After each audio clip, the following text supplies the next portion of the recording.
Welcome to the College Football Prediction Roundtable, presented here on the Bleacher Report app every Friday. We've got the gang back together because, last week was very interesting for only three of us. The fourth, we'll let him have his take his victory laps. I am one of your hosts, Jay. We have Steven from Fanatic Perspective. We've got Ty from Around the Table Sports and Nino from Nino's Corner. Gentlemen, it's Friday. That means that football is literally 24 hours away. I am excited about this week. How's everybody doing? Great. What's going on, Jay? How we doing, It'd be everybody? a lot better if Oregon State showed up. Purdue, what happened? What happened, Purdue? Look, Arizona did me dirty, and we understand that. So it's all right. We're going to go ahead and make best of what we have in front of us. As you see, Steven didn't say anything. Let's look at the standings for this season, and we're going to let, Steven have his victory lap, and I'll explain what the point system looks like. Yeah, I need to investigate these standings here and whatnot and scrutinize the point system. But last week, I don't know if I had any errors. I know I did predict that Kentucky would cover versus Georgia. Yes. We suspected that Georgia's offensive issues post Todd Monken, post Brock Bowers, post Ladd McConkey would continue. And I told you guys, look, Mark Stoops and that Kentucky team wasn't as bad as we saw against South Carolina, and they were looking ahead. And I think we saw them potentially could have won that football game last week, quite frankly. But they played very well. I told you guys about Caden Durham and LSU against South Carolina. Look, this is one thing. We were all right about LSU, okay? Yeah. And for those of you jabronis out there in the chat who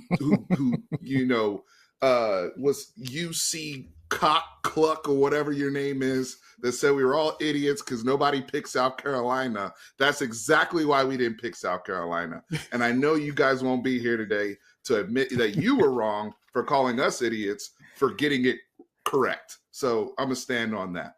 Back to you, Jay. Yeah, it's true. I appreciate it. The only game that you did miss was Missouri covering against Boston College. But besides that, you killed it. Arizona did me dirty. Oregon State did Ty dirty. And then Nino was taken down by Purdue. But, yeah, the scoring system is we get a point for wins, 3 points if it's a dog, 5 on the mortal locks. So, yeah, you're going to get a lot of, actually 3 on the mortal locks, 5 if it's a dog on the mortal lock. So a lot of interesting ways that they're doing it, but it's okay. It's okay. We'll figure it out. All right.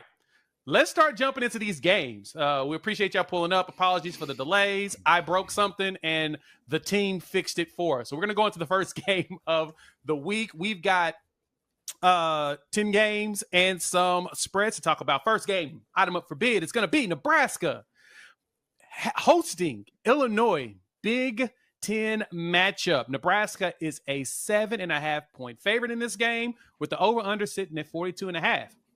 I'm going to keep it simple, guys. I don't need to go too long in this one. Ryan with Nebraska. Even though Illinois had a pretty impressive win against Kansas this season, and I haven't really seen Nebraska have a quote-unquote statement win. Sure, they beat Colorado in a rivalry game. I don't consider that much of a statement game. But Dylan Raiola has been playing very well for a freshman. And, 670-yard passing, 5 touchdowns. I'm liking what I'm seeing out of him. And they're not forcing him to do everything. And that's probably the best teacher we're getting out of this for a young quarterback. Give me Nebraska. I think they win this game pretty easily, at least by 10 points. Steven, who you riding with? So this game is tonight, correct? This is a fun yes, Friday 7 p.m. night. Yeah. So, Nebraska, Lincoln's going to be jumping. You got Dylan doing the whole Mahomes cosplay thing out there. I know they love it. Matt Rule's got we know Matt Rule in year 2 with these programs. At this point, there's so many data points on Matt Rule. Every single time he's at a program, year 2 is when they make that leap, and he's got a quarterback. I'm going with Illinois for the upset, y'all. Listen, I've been waiting for this game. Because Aaron Henry, who is the defensive coordinator at Illinois, who has been coaching their DBs for the last 4 years, is the best kept secret in all of college football. And the last 4 years, Illinois, by the way, as a program, has had 15 kids get drafted over the last 4 years, by the way. But Devin Witherspoon, Sidney Brown, all of these kids, all these DBs that got drafted, Terrence Brooks went transferred over there and didn't even win a starting job at Illinois. And he was our number one corner last year. And he doesn't even start for those guys. Guys like Xavier Scott, Miles Scott, they already have 6 interceptions this year. They are going to cause some problems in the passing game for Nebraska. And they've got guys on offense as well. Zachary Franklin, UTSA receiver. Nino knows about Zachary Franklin. He went to Illinois. He had 2,000-yard seasons at UTSA. Plus Pat Bryant, the other guy who already has 4 touchdowns this year, Luke Altmaier, quarterback. I really like this Illinois team. I'm not a big Brett Bielema fan, but I love his defensive staff. I love those DBs. I think they're going to shock a lot of people tonight. Give me Illinois. All right, Ty, who you riding with? No, I thought long and hard about this game. I'm going to take Nebraska, but I am taking the under. I don't think they're going to beat Illinois by, what was the line, Jay, 7.5? Yeah, 7.5, 42.5 over under. I don't see that. I think this is going to be a slugfest. Illinois is a really, really good team. I just look at Nebraska right now. It's at home. Had this not been at home, I would probably feel different about this, but I love Steven's pick with Illinois because he makes a lot of really good points. But give me the Huskers because I just think they have some options. We're riding the corn. Nino, you going to shock us as well? I'm not going to shock you guys. I'm going with Nebraska, man. But everybody's talking about Baby Mahomes. Let's not talk about Baby Mahomes. Give that Husker defense some credit, man. They're a top 20 defense in the country, and they're number 16th in the defense against the run. What does Illinois do bad? They do bad at running the ball. And so I got a feeling that the Huskers are going to make this a one-dimensional game, and I got Nebraska winning. Close game, though. Very, very close game. Sounds like Nebraska versus Colorado last week, 2 weeks ago, so makes sense. All right, next game. Let's ride with Clemson hosting North Carolina State. Early game in the ACC as the conference play is beginning. Clemson is a 19-point favorite. It opened at 16.5, and it has ballooned since with a total of 44.5. Give me Clemson. I saw NC State play against Tennessee. We'll talk about Tennessee, of course, later. And my God, they looked awful. Grayson McCall, I don't know what happened to him. It feels like some of these quarterbacks that show out at some of these G5s, they transfer up and they just forget how to play football again. 3 touchdowns, 2 picks. He has looked horrendous in bigger games, right? Now, it could be a testament that it was Tennessee. It could be that North Carolina State's fraudulent. We'll find out this week. But I think Clemson goes ahead, takes care of business at home. Klubnik, I guess, decides to show us that he's a 5-star. I don't know. He has the chance. I'll just put it that way. But give me Clemson. Steven, who you riding with? So I'm not going to play any games here. I'm laughing at Willie's comment about riding the corn. Yeah, that was unfortunate. Happy Friday. Very unfortunate. Very unfortunate. But after you unpause this, Clemson. Give me Clemson here. I think they have embraced the youth movement finally. We saw some of these young brothers break out. Bryant Wesco, big receiver recruit. TJ Moore. Antonio Williams needed some help. So now they got potentially 3 receivers for Klubnik to work with. I like Phil Maffa. The Clemson defense with Thou Shall Not Be Named because Ty is on here is also very, very good. And I think NC State they just haven't gotten what they paid for out the portal. Let's just keep it a buck. So give me Clemson here. Ty, who you riding with? Yeah, and because I appreciate what you just did so much, Stephen, I will let the people know who Thou Shalt Not Be Named is. He is my own personal Voldemort. It is Peter Woods. He came from the state of Alabama. Alabama was in the running, goes to Clemson, and the guy is sensational. So I really do appreciate that. I'm taking Clemson in this game. I think their defensive front is going to give problems to a NC State offensive line that coming into the year was looked at as one of the better units out there, but has left a little bit to be desired. NC State hasn't gotten it together offensively quite yet, and I think it's very tough to do so against a defensive front as good as Clemson. So give me Clemson. Nino, wrap us up.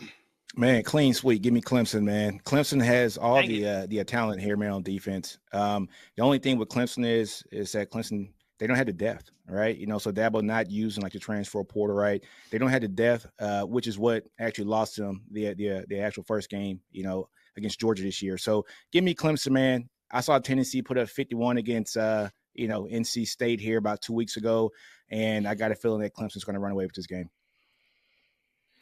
Love it. Love it. All right. That means fade us, guys, because y'all know what that typically means. Next game up, we've got USC traveling into Big Ten country that they actually said that came out of their own mouths on social media.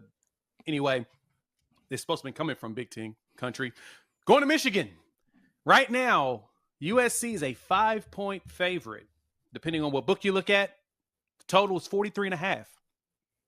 I looked at this game and I asked myself, why is everybody betting on USC and the spread's going down? That to me smells like trap. It smells to me that Vegas says, please bet more on USC. Give me Michigan to win this one. They're at the house. They still have quarterback issues, but I think at some point they'll figure it out. But I think if anything, I think USC goes in there and Michigan goes in there and overpowers USC coming across. That's just what Michigan does. I think I like Miller Moss a lot. He is balling, but I think Michigan's defense will be prepared finally now that, Sherrone Moore has a contract. Give me Michigan. Steven, who you riding with? I mean, you guys are giving so much, benefit of the doubt to Michigan when they keep showing you who they are this season. At this point, how much more do you need to see? I mean, who has the better coach? USC, I would say. Who has a better quarterback? USC, I would say. Who has the more explosive weapons? USC. And defensively, Michigan, their pass rush has been extremely overrated this year. They're not getting pressure like you thought they would with Wink Martindale, Mason Graham. Just like they're not playing as well as they did under Jesse Minter last year with the crew. I just look at, guys like Kyron Hudson, who made some unbelievable catches in the LSU game, Zachary Branch, Kyle Ford, Deuce Robinson. They're bringing – Miller Moss has some options out there. And then so Alex Orji, is he going to – same thing I said about Texas. Are you going to put up 24, 27 points, Michigan, and be able to really move the football, not just on the ground? Because now with Coach Lynn there defensively – I don't think that they'll just be able to run the ball just straight down their throats. I do think they will have success on the ground, but I don't think they'll have enough success on the ground. Give me USC here. Just logically, I can't. Big house isn't enough for me. I'm sorry. Give me USC. That's fair. And I think there's still some questions here about Michigan's offense and being able to score enough points to win games in the Big Ten. And that's very fair because, you've been there, so you totally understand exactly the way Michigan plays, so can't even argue it, right? That logic is there. Can't just say the big house. Ty, who you riding with? Give me USC, and I'm going to tell you why. Orji is starting in this game for Michigan, right? Well, here's the thing. He is, this season, 3 for 6 with a 50% completion percentage for 15 yards. If we want to look at his entire career, gentlemen, he's 4 for 7 for 20 yards throwing the football. In 3 years of college football, he is 4 for 7 for 20 yards. To me, that means, okay, and now don't get me wrong, he is a phenomenal athlete. He is a danger on the ground, unbelievable there. But if I'm a defensive coordinator and I know you can't throw the football, that makes it much easier to stop. Whereas when I look at USC, don't punt it to Branch because he could take it all the way. Don't kick it to Branch. He could take it all the way. Steven, you talked about it. They had guys making plays, and this is not an Alex Grinch-led USC defense anymore. Lynn came in there. They got Coach Henney on the defensive line. Matt Entz was a former head coach at linebacker. Doug Belk in the secondary. Alabama fans, you'll know about Doug Belk. I like USC just because Michigan, even though I like some of their pieces, I just don't quite know how they keep up in this game if they continue playing in the manner we have seen them play. I'm with you there. And someone in the comments made a great point. They had 2 weeks because they had last week off to prepare for this game. So I may be and the week before they beat Utah State 48-0. So they still stood on business after the LSU game, where they normally would fall off. Fair point. Nino, what you got? I got USC, man. They're going to tear apart Michigan, man. Look here. Steve Sarkisian put a masterclass on that defense of Michigan. There's only 2 other head coaches that are great, minds when it comes to just strictly offense that I trust just as much as, Sark, and that is Lane Kiffin. And that is USC's head coach, Lincoln Riley. Okay, those 2 are master classes at offense. Texas put up 7 plays of 15 yards or more against Michigan. I look for USC to do the same thing, if not more. Sark actually pulled off the gas in that game. I don't think Lincoln Riley does that. USC wins that. And I'm trying to figure out what are my boys laughing at, but let me check this chat right quick. Is Kalen DeBoer minced meat? Yeah. Disrespect for Kalen DeBoer is just hilarious. Ty is just baffled. He's flabbergasted. Look at his face. He's turning red.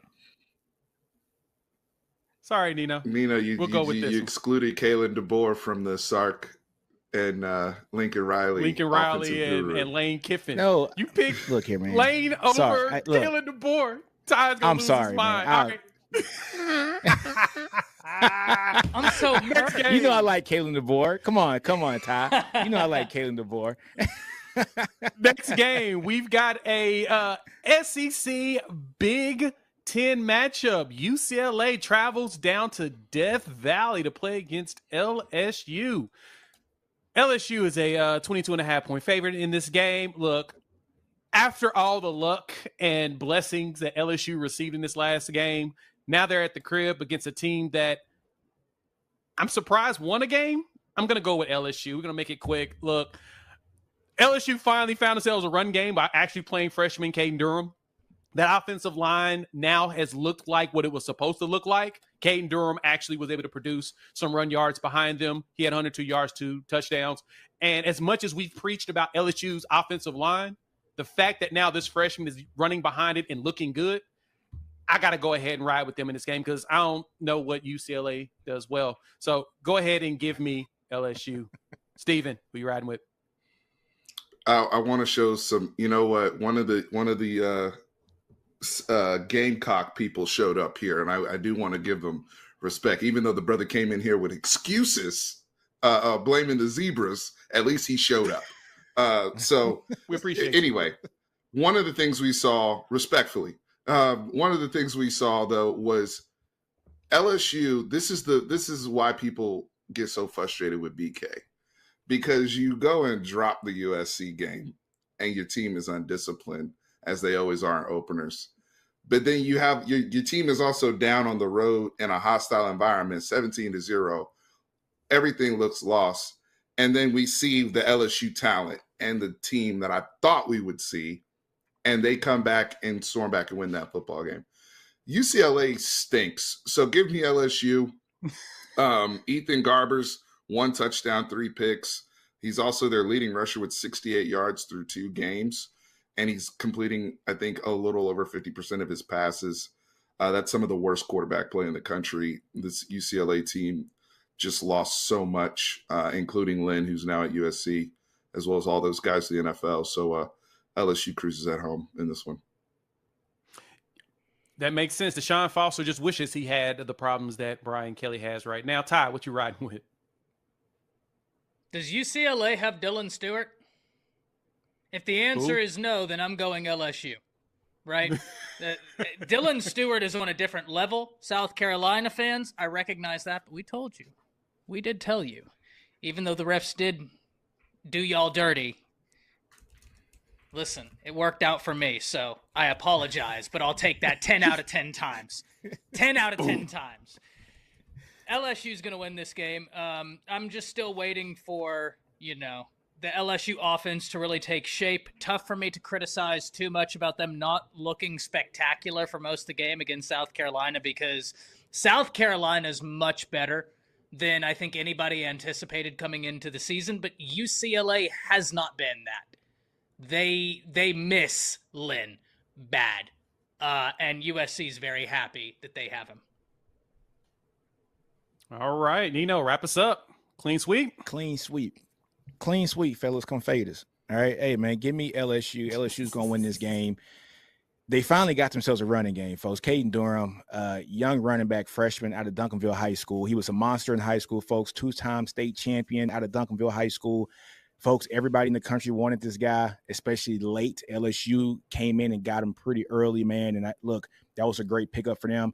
It's a shame that, he didn't play a lot in their first game. Maybe things would have been a little bit different.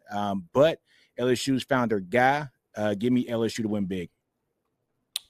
Good stuff. All right. Next item up for bid. We've got Georgia Tech traveling to number 19, Louisville, playing the Cardinals. Right now, Louisville is a 10.5-point favorite with the total sitting at 57.5. This one I struggled with. This will be Georgia Tech's 5th game. This will be Louisville's 3rd game of the season. I know, right? A little weird that one team's on their 5th and one's only on their 3rd. Louisville had a bye week last week, so it gives them some extra week of preparation. And I'm going to go ahead and ride with the home team with Louisville. That 10.5 is intriguing to see that the odds makers still do not believe in Georgia Tech for some reason. Like, you would think that after the Florida State game and after the battle they had with Syracuse, that they would be like, okay, we'll show them a little love and keep these spreads lower. Nah, they don't believe in Georgia Tech whatsoever. So they're going to have to pull a miracle out to win this game. Give me Louisville. I think they go out there and they just muscle their way to a W and call it a day. Steven, who you got? I got Louisville here. They've got, like you mentioned, the 2 weeks prep. Tyler Shuck's playing some of the best football of his career. Honestly, health has really been his biggest issue. And he's really, really been banged up at Oregon as well as Texas Tech. So it's good to see him playing really, really good football, healthy under Jeff Brom. And they have a really good balanced team. Also with Georgia Tech, the Florida State win, I mean, what is that? What does that even mean? Florida State hasn't won a football game this year. I'll tell you what it means. They haven't won a football game this year. And they might go 0-4 losing to Cal this week. I don't know if they're going to beat Cal. Hey. I'm serious. So Hey. you beating a 0-3, 0-4 football team in Ireland, I don't know what to take away from that. Give me the better team on paper, Louisville here, and I'm going to keep it moving. All right, Ty, who you riding with? It's the way he said Ireland just sent me. The disrespect of the location in Ireland. Choking. Play all places, Ireland. I'll tell you what beating Florida State means. It means absolutely nothing. It means less than nothing. Right now, Florida State couldn't beat themselves. It's some of the most abysmal football I've ever seen. They don't know what they're doing. They got a quarterback out the transfer portal that has so many years of film, and Mike Norvell is surprised by what they're getting. That's a you problem, Mike Norvell. Congratulations. Moving on to this game, though. I'm going to take Louisville because it is at home. Shuck is playing great football, and I really like one of their wide receivers, guys. Ja'Cory Brooks transferred from Alabama. This is a guy that showed up big his first year at Alabama. It never really came to fruition in the way that I had hoped, but I still think he is an extraordinarily talented young man, and I'm very excited to see what he does. But I agree with everybody in saying this was a tougher game for me to pick. Give me Louisville, though. All right, Nino, wrap us up. All right, guys, come fade us again, man. I got Louisville too, but I feel like Ty is reading my notes, man, because I want to talk about Ja'Cory Brooks, but Ty, you took the words out of my mouth, man. Look, Louisville has one of the best pass blocking offensive lines in the country. And Georgia Tech ranks in the bottom third in pass defense. That's all that I need to see for this game. I think Brooks is going to have a monster game this game. Give me Louisville. It is going to be a close game, though, folks. It's going to be a close game. I think it's going to be probably 7 points, not the full 10. Give me 7 points, but I like Louisville in this game. Yeah, Georgia Tech run game with Haynes and Haynes King, Jamel Haynes, tough. They're formidable. It's tough, man. So it will be close. Yep. It will be close, but Louisville's the better team. The law firm of Haynes and Haynes, I could totally see that. All right, next game. We've got Utah traveling to Big 12 country. Their first game in the Big 12 against Oklahoma State. Now, right now, Oklahoma State's only a 2.5-point favorite in this game. And it appears that this game is right there. Now, Cam Rising is expected to play. And he's coming off that finger injury, one of the many 15 injuries he's had in the last, 10 years that he's played college football. I worry about his health. But if there's one thing that I've heard everybody on this panel say, defense is travel. Utah's always got a defense. Kyle Whittingham's always got them prepared. They always play solid defense. They're going to have to stop Ollie Gordon. That's going to be a tall task for one of the nation's top running backs. Go ahead and give me Utah. I think they go there and pull the upset. First year in conference. I think that they're walking in to take the crown. Now that Oklahoma and Texas is gone from the conference, they're going to say this is going to be ours moving forward. And they're kind of owning it. So I think that Utah goes in there and they pull the upset in a very close one. Probably a last-second field goal to win this game. Steven, who you got? I think Utah is the better football team. I think Utah is the better football coach.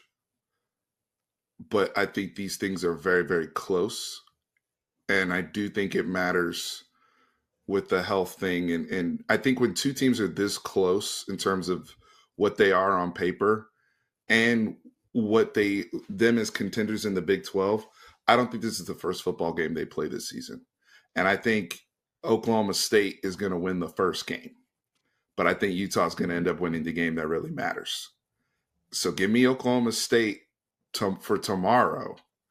But I'm saying that with the caveat of this is round one. I don't think that this is the last time they will see each other. I think Kansas State will have something to say about that, of course, because Kansas State's going to get their shot in a couple weeks. But right now, I think Oklahoma State wins round one. All right. Ty, who you riding with? Give me Utah. Cam Rising being back in this game, I think, is big. I really like Kyle Whittingham. I've said for a long time, I think he's probably one of the most underrated coaches in all of college football. Always has a great team, great defense. Jay, you talked about Ollie Gordon. Ollie Gordon is sensational. My question is, and everybody said this when they played Arkansas, and Arkansas handed them that game with some of the worst clock management I've ever seen in a football game. That was abysmal. They should have left Pittman on the tarmac right then and there. But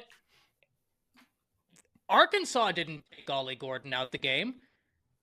Oklahoma State took him out the game by refusing to use him. Like, are they going to overthink this as well and just not use Ollie Gordon? I don't know. I think it's going to be an extremely close game. I agree with Steven. This is not the first matchup.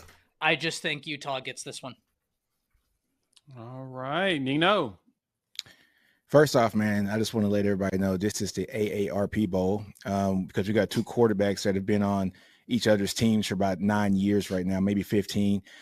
So in saying all that, man, look, I got Oklahoma State winning this game because it's in Oklahoma State. I like Ollie Gordon. He just might be the best back in college football right now.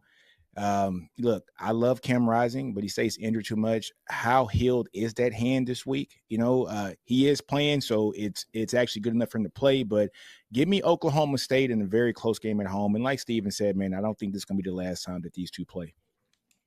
I want to add one other tidbit here that I didn't mention Go before. ahead.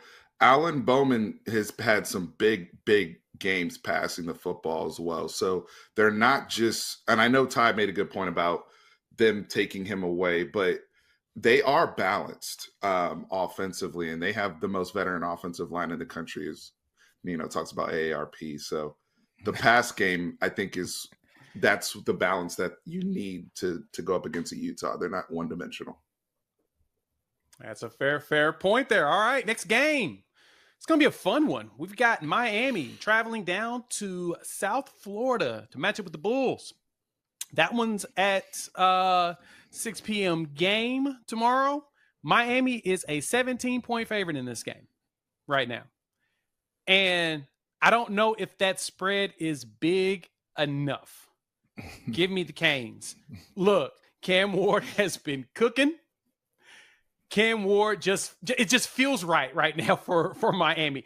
And as much as they have gotten a lot of praise from the mainstream media, they're starting to look like the way they're supposed to look.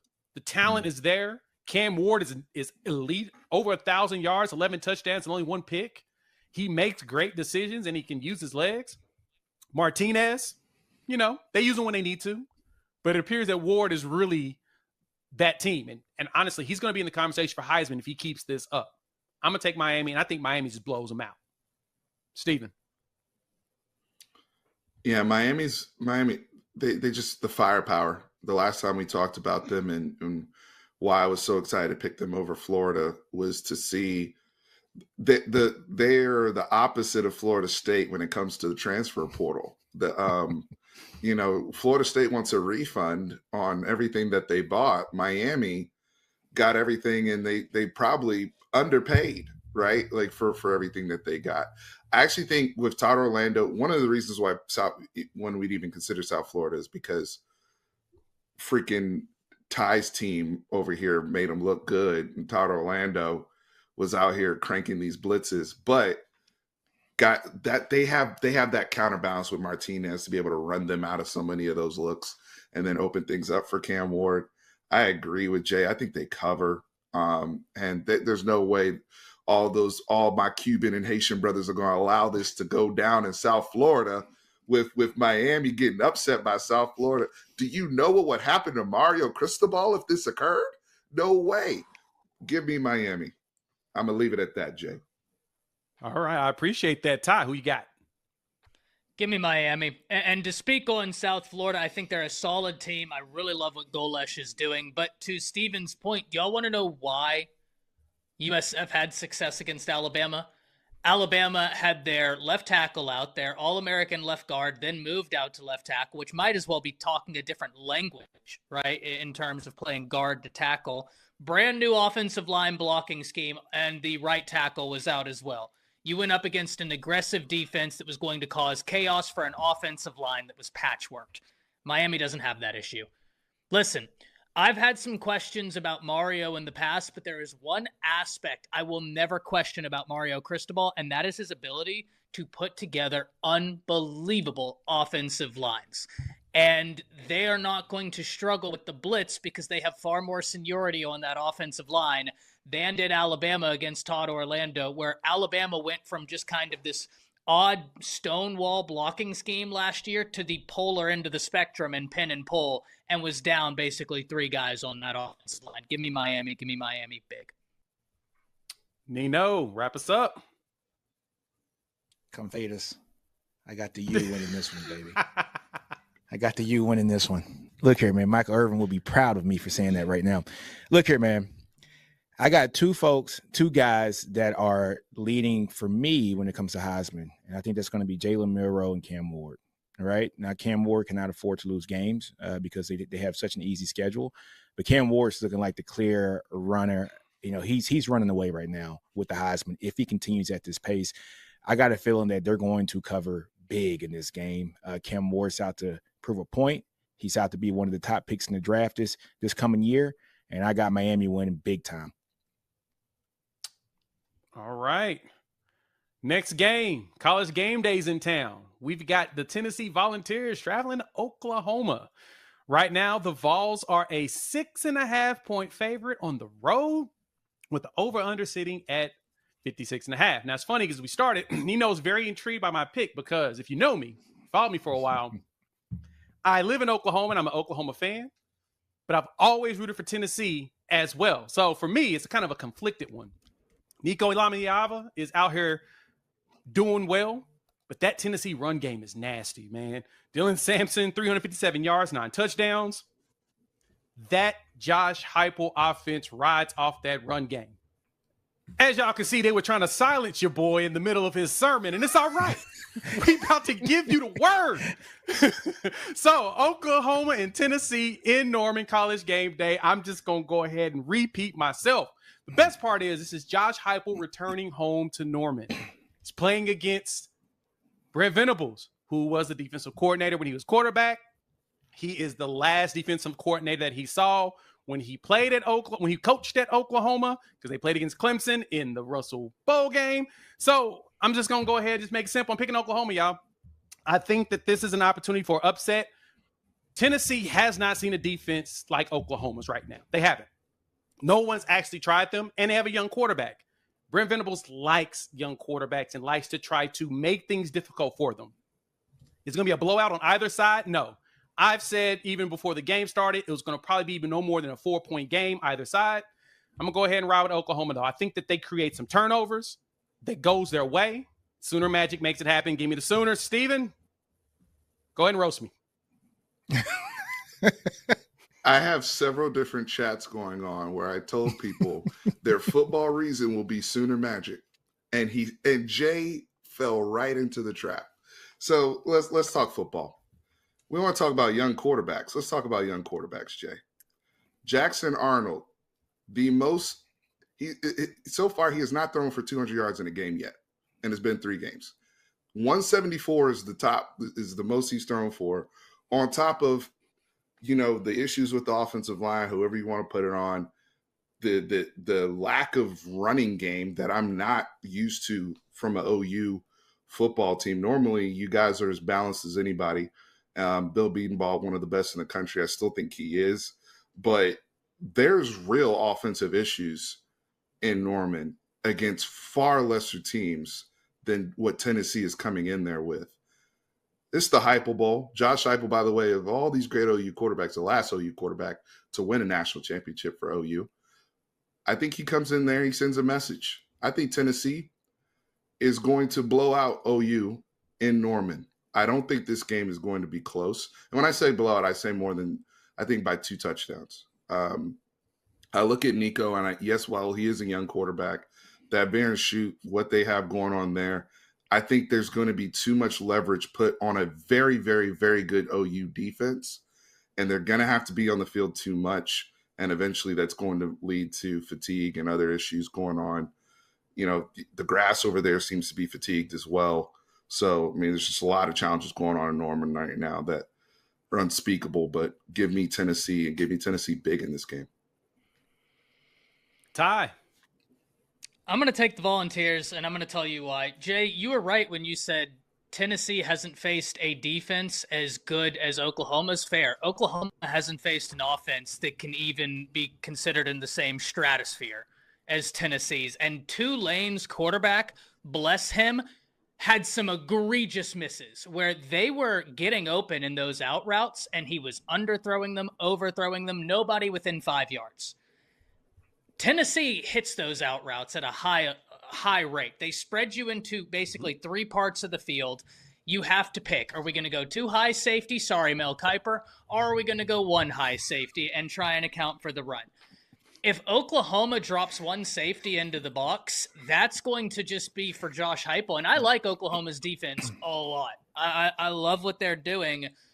But to me, Oklahoma's offense has not shown us that they're going to be able to score with a team. And look, this is by far and about the best defense Oklahoma has seen as well. James Pierce has played something like 30 snaps. He's going to be unleashed on an offensive line for Oklahoma that didn't keep Jackson Arnold upright in some of the other games. I know new pieces are coming back, but you had to replace your entire offensive line. They have not been able to gel together. I do disagree with Steven here. I have this 27-24 Tennessee. All right, Nino, wrap us up. We know what direction you're going. Hey, man, I'm picking Tennessee, man. Look here. Tennessee has the 2nd-ranked rushing offense here in the country, but lucky for OU, OU has only allowed 230-something yards rushing for their entire season on defense, but that's not going to be the killer. The killer for OU is going to be that OU's pass defense is ranked around 50 or 60th in the country. So when you look at that, OU's pass defense is allowing about 6.5 yards per attempt and 11 yards per completion. Put that into perspective, like Bama. Bama, they average 3.2 yards per attempt and about 6.2 yards per completion. Georgia, 4.2 yards per attempt and 7.4 yards per completion. Oklahoma is averaging 11 yards per completion on defense, 6.52 per attempt. Tennessee passes the ball damn well. It's going to be the Nico versus Jackson show, and I think it's going to be Nico all day long. I like Tennessee to cover in this game in Oklahoma. All right. Next item up for bid, we've got Kansas State traveling Big 12 matchup against BYU. BYU's second Big 12 season. Yeah. First time, I think, playing Kansas State. Kansas State is a 7-point favorite on the road with an over-under sitting there at 48.5. And I think that Kansas State figures it out. Give me the Wildcats. Avery Johnson he's been solid, but Gittins has been running all over the place. 49 carries, 324 yards, and a touchdown. And BYU, as strong as their defense is, their quarterback who's been there for 3 years, seems like the same dude that was there 3 years ago. So there's still a lot of questions around that. Talked to some BYU buddies, and they're just like, yeah, we just hope the game is close.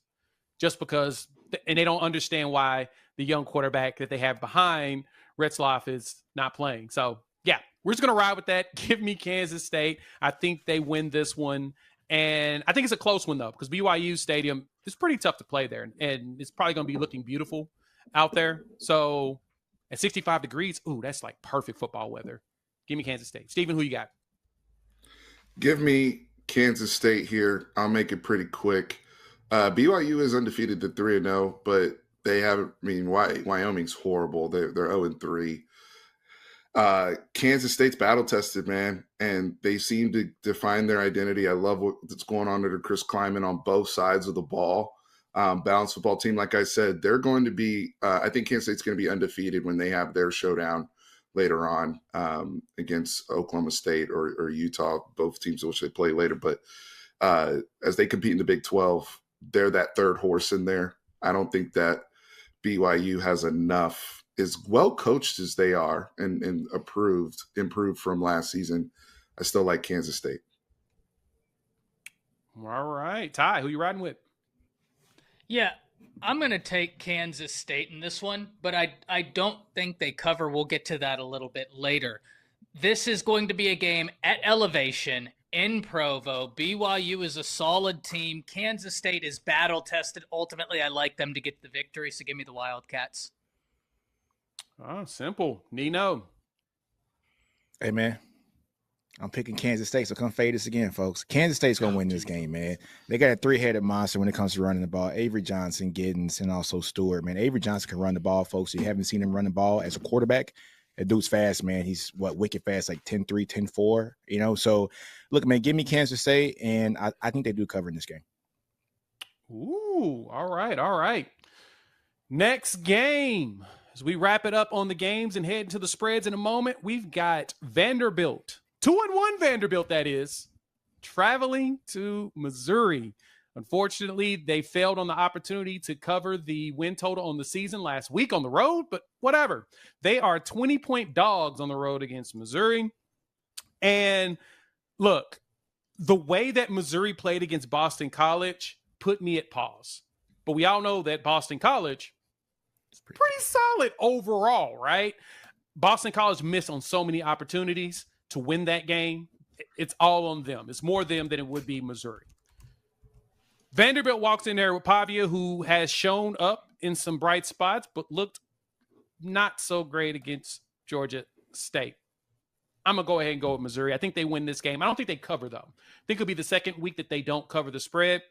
I think Pavia becomes a little bit of a problem as far as running that offense and running all over them, similar to what Boston College did. I think they don't miss on as much as Boston College did in this game, but the game should still be a close one. I'll take Missouri to win this game. Steven, who you got? I got Missouri. I think they had their wake-up call last week against Boston College. You talk about what, gave you pause.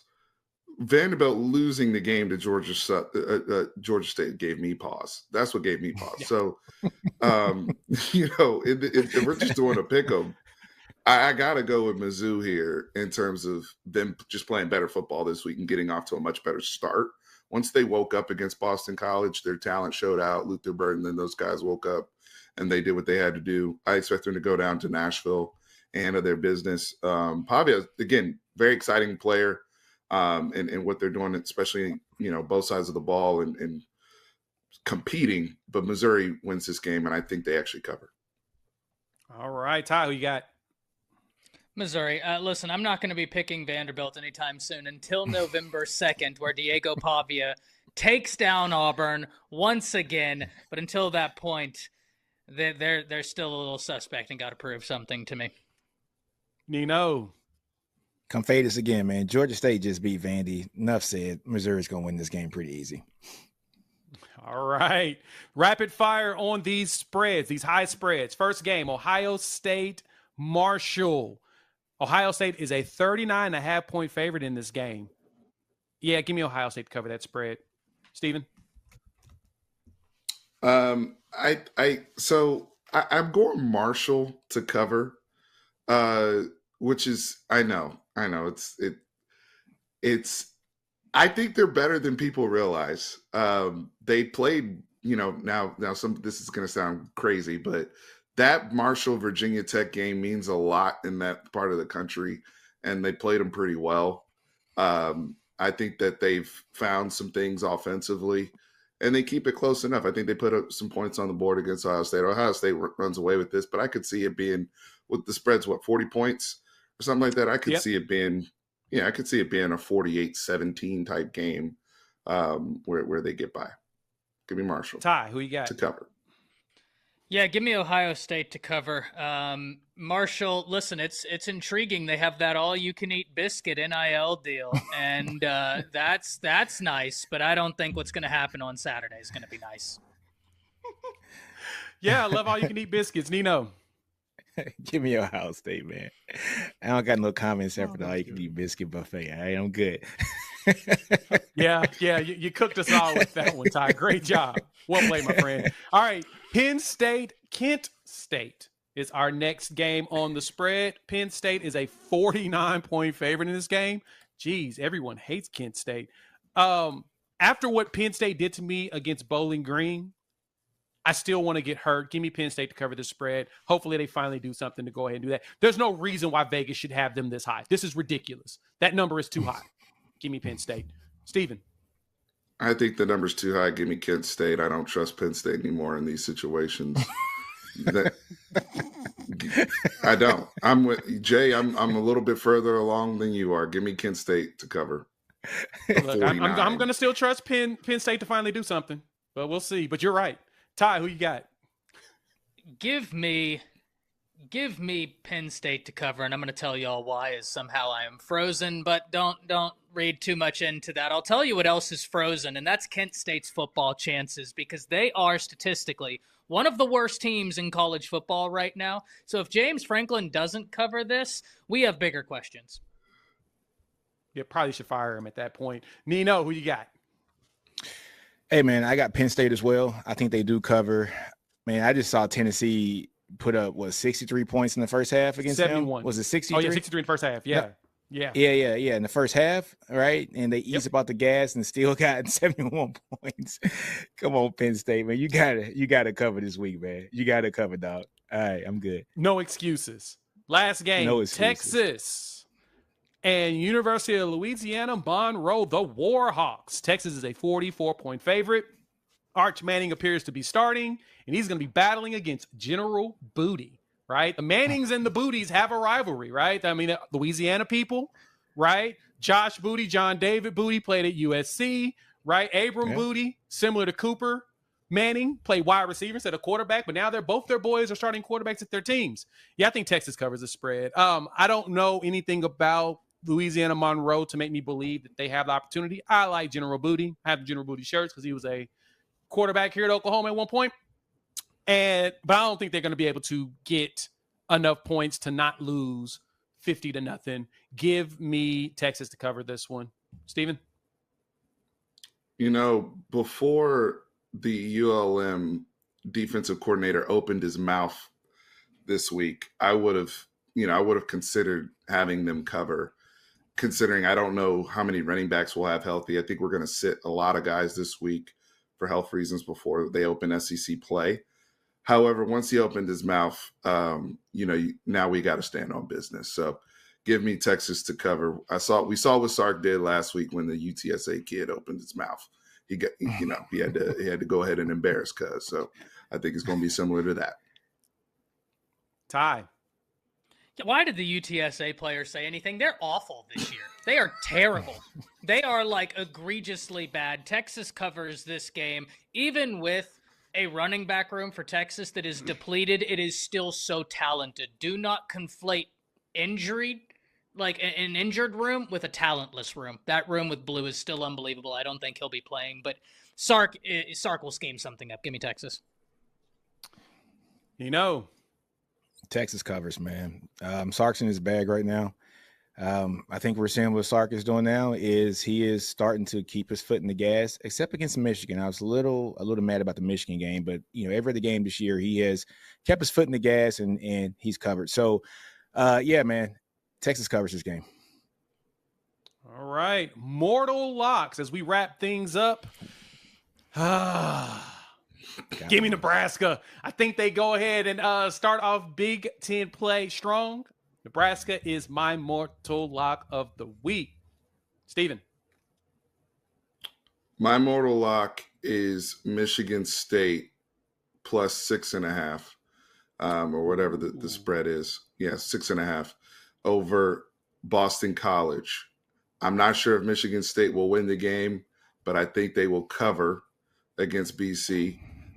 Michigan State, them winning that Maryland game kind of surprised me, and I think Jonathan Smith and Aiden Childs and those guys are starting to get some things together offensively and really figure out their identity. I also think that Boston College might have a little bit of a letdown off of a game they probably could have won last week in Mizzou. So I like Michigan State to cover. Ty.